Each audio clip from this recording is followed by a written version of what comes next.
मित्रांनो, आज आपण व्हिडिओमध्ये थोडी माहिती बघूया पोलीस व्हेरिफिकेशनबद्दल.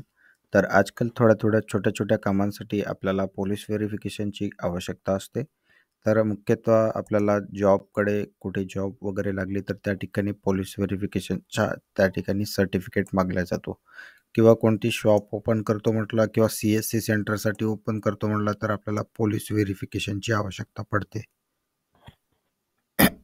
सर्वप्रथम बघूया की आपल्याला पोलीस व्हेरिफिकेशन करायसाठी काय प्रक्रिया ऑनलाईन करावं लागते. तर खूप खूप जण जर असतात की त्यांना ही प्रक्रिया माहीत नसते, त्यामुळे ते अगोदर पोलीस स्टेशनला भेट देतात. त्यानंतर तिथे थोडा टाईम वेस्ट होतो त्यांचा आणि मग त्यांना पुन्हा ऑनलाईन करावं लागते. तर तुम्हाला इथे मी सांगू इच्छितो की पोलीस व्हेरिफिकेशन करण्यासाठी तुम्हाला सर्वप्रथम एक वेबसाईट आहे. त्या ठिकाणी pcs.mahaonline.gov.in ही वेबसाईटवर आल्यानंतर तुम्हाला अशा प्रकारचा इथे इंटरफेस येतो.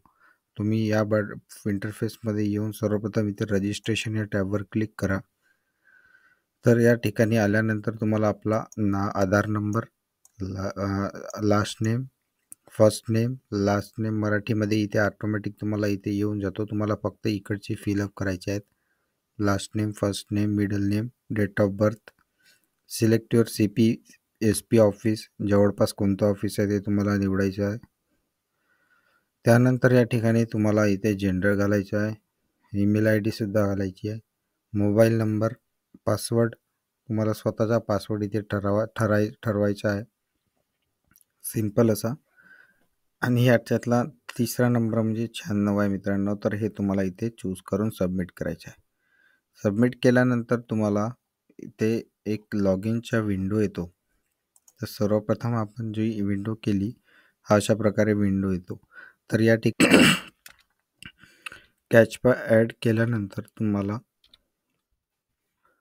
लॉग इन करावा लागतो. लॉग इन केल्यानंतर लगेच तुमच्या प्रकारची अशा प्रकारे तुमची प्रोफाईल ओपन होते. तर या ठिकाणी home, services, activities, fees paid, download certificate अशा प्रकारे असते.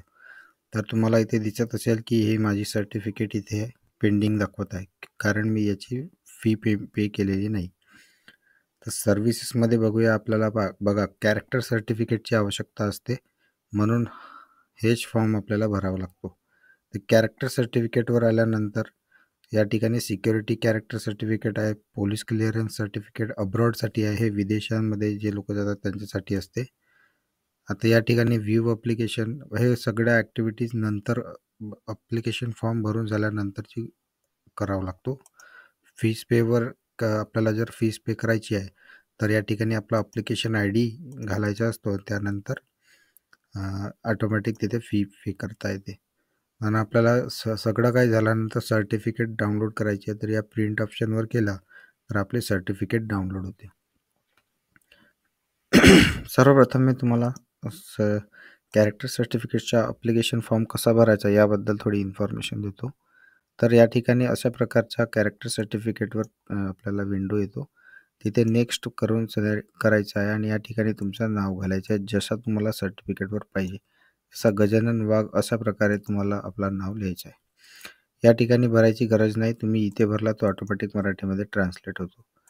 ID नेम म्हणजे पॅन कार्ड किंवा तुम्हाला जे आधार कार्ड आहे, ते ड्रायव्हिंग लायसन आहे ते तुम्हाला इथे घालायचं आहे. त्याचा नंबर इथे घालायचा आहे. तुमची बिल्डिंग, तुमच्या कोणता रोड आहे, लँडमार्क, लोकॅलिटी, राज्य, हे सगळं तुम्हाला इथे फिलअप करायचं आहे. फिलअप केल्यानंतर हे सेम ॲज अबाव जर असेल तर करायचं आहे, नाहीतर वेगळं असेल तुमच्या राहण्याचे ठिकाण तर तुम्ही बदलवू शकता. डेजिग्नेशन म्हणजे तुम्ही कोणत्या पदावर काम करता, त्या ठिकाणी तुमची कंपनी कोणती, अशा प्रकारची इथे पूर्ण इन्फॉर्मेशन फिल करायची आहे. त्यानंतर तुम्हाला इथे places residing during last 10 years म्हणजे मागील 10 वर्षात तुम्ही दुसऱ्या ठिकाणी राहिलेत का, त्या ठिकाणांची तुम्हाला इथे ॲड्रेस कोणत्या तारखेपासून कोणत्या तारखेपर्यंत आणि त्याचा पिनकोड तुम्हाला इथे घालायचा आहे. तर ही सगळी माहिती भरून झाल्यानंतर तुम्हाला इथे नेक्स्ट बटनवर क्लिक करायचं आहे. नेक्स्ट बटनवर क्लिक केल्यानंतर तुम्हाला जनरल इन्फॉर्मेशन विचारली जाईल आणि पोलीस स्टेशन कोणतं आहे ते तुम्हाला विचारली जाईल. त्यानंतर तुम्हाला सगळं सबमिट करून आपले फी पेमेंटवर या ऑप्शनवर यायचं आहे. सगळं तुमचं फिलअप करून झालं की समोर तुमची अशा प्रकारे जी सुरुवातीला माझ्यासमोर विंडो आली होती, की तुमची पेंडिंग दाखवत होतं सी-एफ-सी पेंडिंग म्हणून होतं असं. ते पेंडिंग दाखवल्यानंतर तुम्हाला त्याची फक्त इथे येऊन फीस पे करायची आहे. हे बघा अशा प्रकारचा तुमचा इंटरफेस होईल. तुम्ही पूर्ण सबमिट केल्यानंतर फक्त हे एवढं बाकी राहील तुमचं.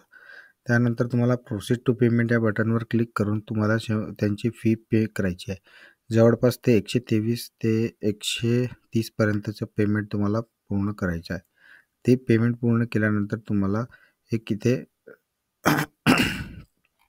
तुमचं सर्टिफिकेट परिपूर्ण होऊन जाईल. तुम्ही याबद्दल काळजी करू नका. तुम्हाला यापुढे काही अडीअडचणी आल्यास तुम्ही मला इथे कमेंट करून मेसेज करू शकता. मी तुम्हाला तुमच्या मदतीसाठी एक नवीन व्हिडिओ तुमच्या समोर सादर करेन. व्हिडिओपर्यंत शेवटपर्यंत राहिल्याबद्दल धन्यवाद. चॅनलला शेअर करा आणि सबस्क्राईब करा, जेणेकरून मी तुमच्यासाठी आणखीन काही व्हिडिओ बनवू शकेल.